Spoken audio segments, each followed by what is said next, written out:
ఆంధ్రప్రదేశ్ రాజధానిగా అమరావతికి చట్టపరమైన భరోసా కల్పిస్తూ ప్రవేశపెట్టిన ఆంధ్రప్రదేశ్ పునర్విభజన చట్ట సవరణ బిల్లుకు రాజ్యసభలోనూ ఆమోదం లభించింది. మూజువాణి ఓటుతో బిల్లుకు రాజ్యసభ ఆమోదం తెలిపింది. బిల్లుపై చర్చ సమయంలో వైసీపీ వాకౌట్ చేసింది. అమరావతి చట్టబద్దత బిల్లు సరిగా లేదని ఆరోపించింది. పార్లమెంట్లో అమరావతికి చట్టబద్దత బిల్లు ఆమోదం పొందడం చరిత్రాత్మకమన్నారు ఎన్డీఏ నేతలు.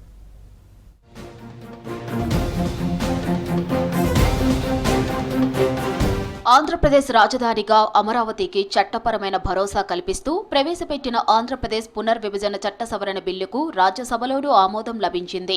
మూజువాణి ఓటుతో బిల్లుకు రాజ్యసభ ఆమోదం తెలిపింది. అంతకుముందు కేంద్ర హోంశాఖ సహాయ మంత్రి నిత్యానందరాయ్ ఈ బిల్లును ప్రవేశపెట్టారు. ఎంపీ రేణుకా చౌదరి చర్చ ప్రారంభించారు. బిల్లుపై చర్చ సమయంలో వైసీపీ వాకౌట్ చేసింది. ఇప్పటికే అమరావతి చట్టబద్దత బిల్లును లోక్సభ ఆమోదించింది. Motion moved that the bill be passed.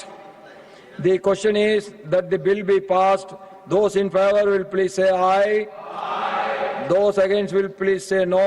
I think the ayes have it, the ayes have it, the ayes have it. The bill is passed. రాజ్యసభలో బిల్లు ఆమోదం పొందిన సందర్భంగా Rajya Sabha chairman CP Radhakrishnan AP ప్రజలకు శుభాకాంక్షలు తెలిపారు.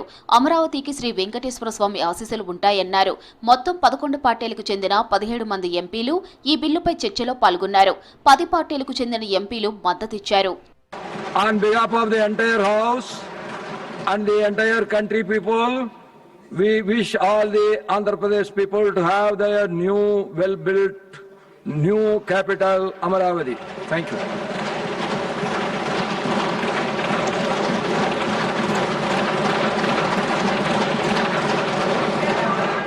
రాజ్యసభలో అమరావతి చట్టబద్దత బిల్లు సరిగా లేదన్నారు వైసీపీ ఎంపీ వైవి సుబ్బారెడ్డి.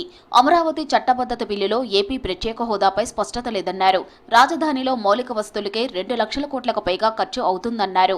తమ పార్టీ అమరావతిని వ్యతిరేకించడం లేదని, రైతుల భూములు తీసుకొని అభివృద్ధి చేయకపోవడాన్ని ప్రశ్నిస్తున్నట్లు చెప్పారు. బిల్లును వ్యతిరేకిస్తూ రాజ్యసభ నుంచి వాకౌట్ చేస్తున్నట్లు తెలిపారు. సార్, గత 7 సంవత్సరాలుగా ఎదురు చూస్తున్న అమరావతి అభివృద్ధి చేసిన ప్లాట్లను 29,000 మంది రైతులకి ఆంధ్రప్రదేశ్ ప్రభుత్వం ఎలా ఎప్పుడు ఇస్తుందో అనే దానిపై క్లారిటీ లేదు సార్ ఈ బిల్లులో. This clearly indicates there is a big drama about this bringing this bill, sir. So with these submissions, our YSR Congress Party opposed this bill, but the reasons mentioned in the beginning and in protest, we are walking out, sir. ఆంధ్రప్రదేశ్కు రాజధానిగా ఉండవలసిన అన్ని అర్హతలు అమరావతికి ఉన్నాయన్నారు రాజ్యసభ సభ్యులు are Krishnaiah. Amaravati చట్టబద్దత బిల్లుకు తాము పూర్తి మద్దతు ఇస్తున్నట్లు చెప్పారు.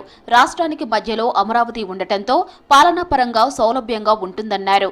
ఏపీ అభివృద్ధికి సీఎం చంద్రబాబు నిరంతరం కృషి చేస్తున్నారని చెప్పారు.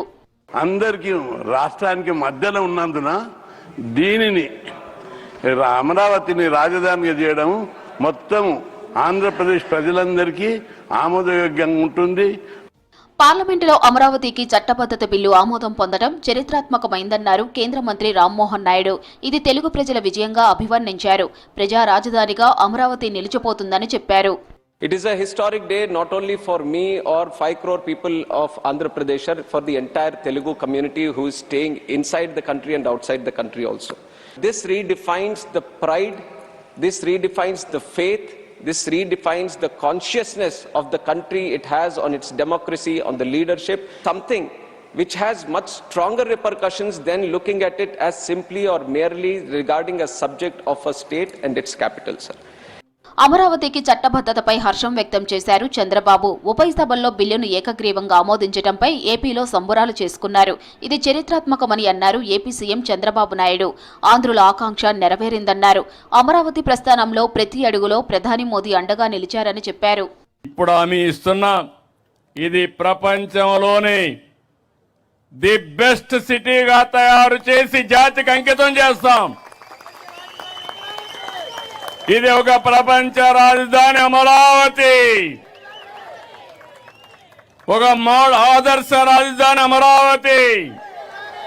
ఎన్నికల ముందు ఏకైక రాజధాని అమరావతి అని చెప్పిన వైఎస్ జగన్ గెలిచిన 6 నెలలలో 3 రాజధానుల పేరిట డ్రామా చేశారని ఏపీ మంత్రి నారా లోకేష్ ఆరోపించారు. ప్రపంచంలో 3 రాజధానుల విధానం ఎక్కడా సక్సెస్ కాలేదన్నారు.